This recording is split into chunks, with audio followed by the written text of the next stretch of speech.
इतना तो अधिकार हमको देना चाहिए था, इतना तो अधिकार हमको देना चाहिए था। एक बार आदमी को फांसी भी दी जाती है तो ये सरकार और संविधान में है कि उससे भी आखिरी इच्छा पूछी जाती है कि आपकी आखिरी इच्छा क्या है।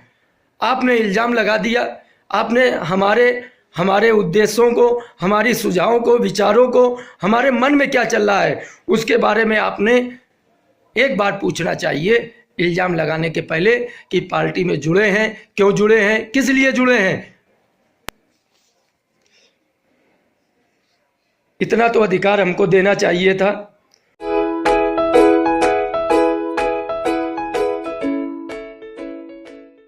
विकास त्रिपाठी, कल से कुछ हम और आपके बीच में प्रश्न आ रहे हैं कि ये भी विकास त्रिपाठी पार्टी में जुड़ गए और इन्होंने भी वही काम किया जो 25 तारीख को उन लोगों ने काम किया। पर मैं आप सब लोगों को बताना चाहता हूं कि अपने अपने उद्देश्य और अपने अपने विचार और सुझाव होते हैं।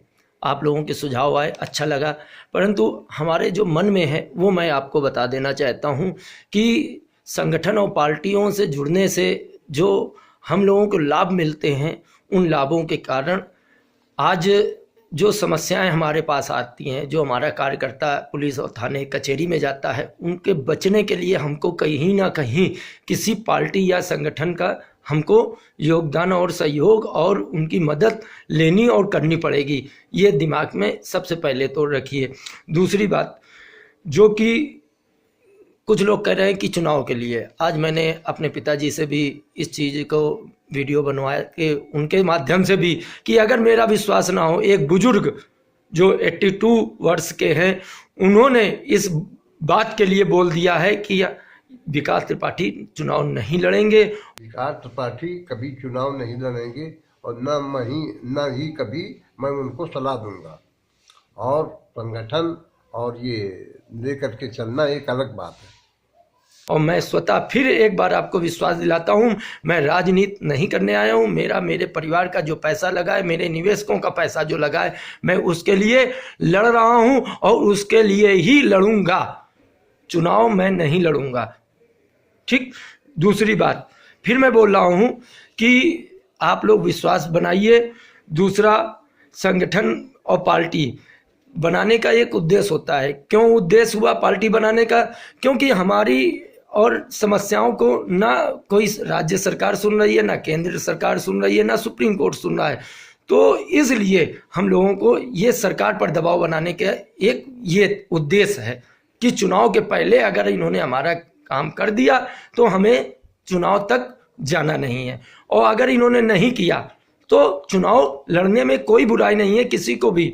हम किसी ना किसी को यहाँ से भेजेंगे, वो आप लोगों के बीच का ही व्यक्ति होगा जिसको आप बोलोगे, पर विकास त्रिपाठी नहीं जाएंगे। पुनः फिर मैं बोल रहा हूँ एक बात। दूसरी बात, कुछ लोग पीड़ितों को जोड़ने हेतु बैठक में नहीं आते हैं, बैठक में आएंगे पर दूर खड़े रहेंगे, उन पे निगाह बनाए रखेंगे कि बैठक खत्म होती है, उसके बाद उन कंपनियों में, जिस कंपनियों में सीनियर वो काम कर रहे हैं, उनमें जोड़ने के लिए उनको बाहर इंतजार करेंगे, पर बैठक में जमीन पे बैठने में उनको शर्म आती है।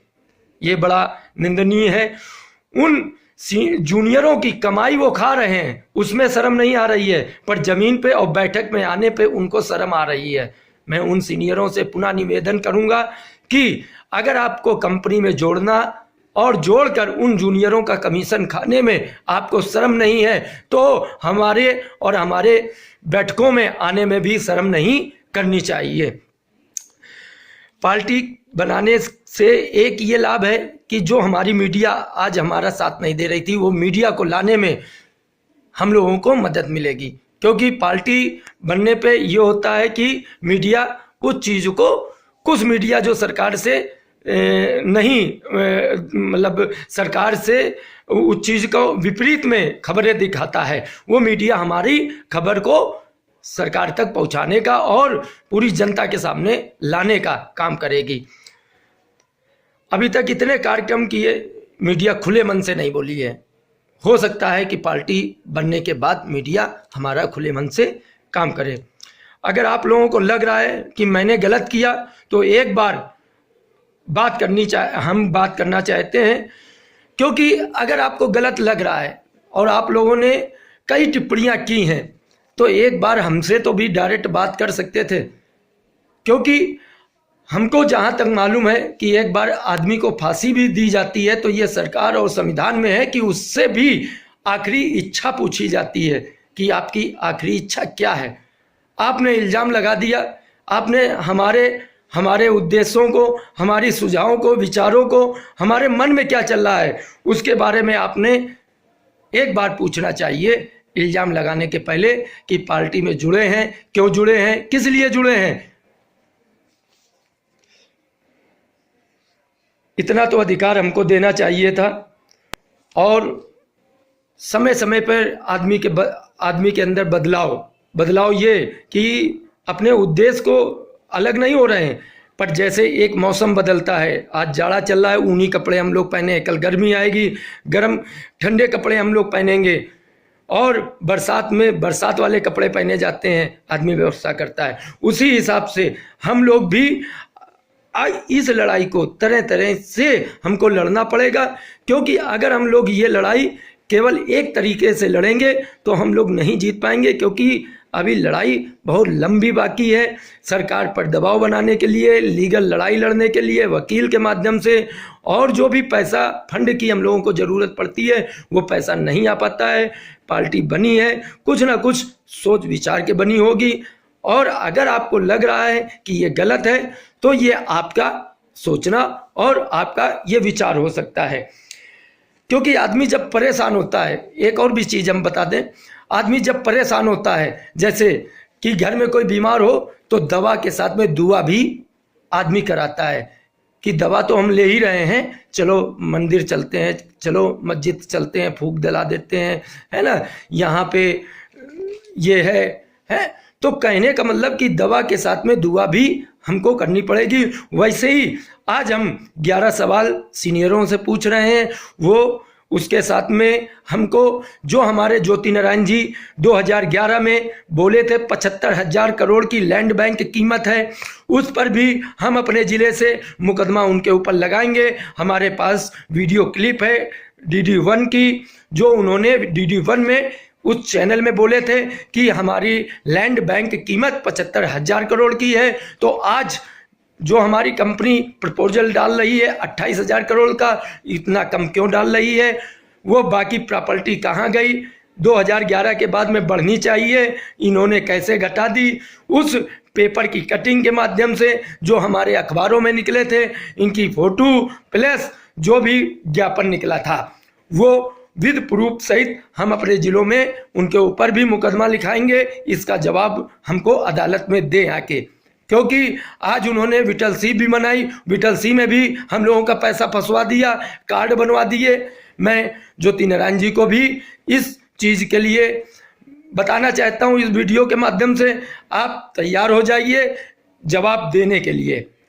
और जो हमारे वकील के माध्यम से लड़ाई लड़नी है वो वकील किया जा रहा है। हमारे चंद्रशेखर भाई हैं, वो हमारी पार्टी का भी सपोर्ट कर रहे हैं, हम उनका भी सपोर्ट कर रहे हैं। उन्होंने ज्योति नारायण जी के ऊपर एक मुकदमा लिखा दिया है, पर अभी एक उन्होंने केवल PSL का लिखाया है। कुछ भाई हमारे विटल सी में भी फंसे हुए हैं, उस विटल सी में लाखों करोड़ों रुपए लगा हुआ था कार्ड के माध्यम से। हम उस चीज़ को भी जाहिर करेंगे जो उन्होंने छोड़ दिया है। तो हमें पूरी चारों तरफ से विश्वास बना के चलिए, कोई विश्वास, हम कहीं भाग नहीं रहे हैं। मैंने आज इसीलिए पिताजी का एक वीडियो बनवा लिया है कि विकास त्रिपाठी चुनाव नहीं लड़ेंगे, आपके बीच का कोई व्यक्ति ही चुनाव लड़ेगा, मैं उसके साथ में रहूंगा। और अगर मेरे को राष्ट्रीय प्रवक्ता बनाया गया है तो मैं बात आपकी रखूंगा सर्वप्रथम, उसके बाद में सारी बातें होंगी। और कहीं अगर आपको लगे कि ये गलत कर रहे हैं, उस दिन आप बता दीजिए, मैसेज कर दीजिए, इधर उधर ना बात कीजिए, मेरे से डायरेक्ट करिए, मैं तुरंत अपना त्याग पत्र पार्टी को दे दूंगा। अगर आप अभी भी ना विश्वास हो, आप मैसेज कर देना, मैं त्यागपत्र कल की डेट में दे दूंगा। पर आपका साथ तब सबका विकास, ये विश्वास बनाइए अपने आप में भी और मेरे अंदर भी। इल्जाम लगाने के पहले एक बार बात जरूर कीजिए, क्योंकि फांसी देने वाले के पहले उससे भी एक आखिरी इच्छा पूछी जाती है, ये संविधान बोलता है। धन्यवाद। विकास त्रिपाठी, कानपुर। बातें बहुत हैं, सोमवार को की जाएंगी, आज मैं एमपी निकल रहा हूं। धन्यवाद। विकास त्रिपाठी, कानपुर से।